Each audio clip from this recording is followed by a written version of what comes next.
Today, we're catching up with climate scientist and one of the ambassadors for the National Science Week, Dr. Sarah Perkins-Kirkpatrick. She's also one of the scientists working with us on our Changing Climates program here at Monash CLICOM. So question one.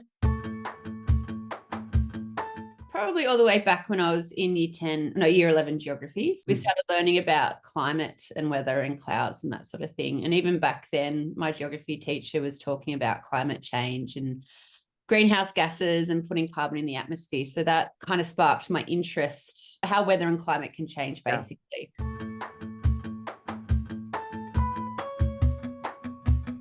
Exciting, meaningful, and concerning. Like it's exciting to make your own discoveries.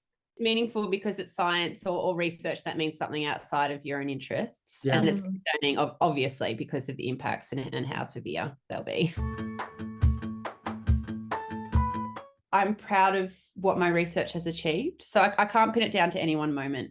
My research has really heavily contributed to our understanding of heat waves basically everywhere in the world. And that work's been cited by the Intergovernmental Panel on Climate Change. You know, every time basically there's a news article saying, you know, heat waves are getting longer and hotter and occurring more often, my research has contributed to that. And I think for me, that's a really proud moment. Well, it's important because climate change affects everyone, whether they accept the science or not. It's going to affect you regardless. Science is not picky or choosy. Climate change is not picky or choosy. It's very general in who it affects. It will affect everyone differently. And you know, that's why I see the importance in it. You know, a lot of people do have problems confusing weather and climate still, and putting weather in a climate context really helps explain, I think, how climate change is impacting us, because it's ultimately in the extremes, and the extremes occur on weather scales. So understanding that link, I think, is really integral for people to really understand, you know, how the climate is changing and the impacts that we're having now and what's to come as well.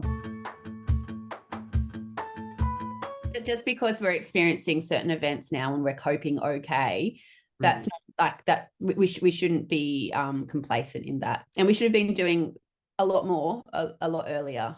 And, you know, on top of that, reducing our greenhouse gas emissions isn't enough. Anymore. We obviously have to do that. Like that's not questionable, but we also have to adapt for what's coming. You know, in saying all of that, we do have tools available to us to make that change. You know, we've got the technology. We know what we need to do. We've just got to get on with it.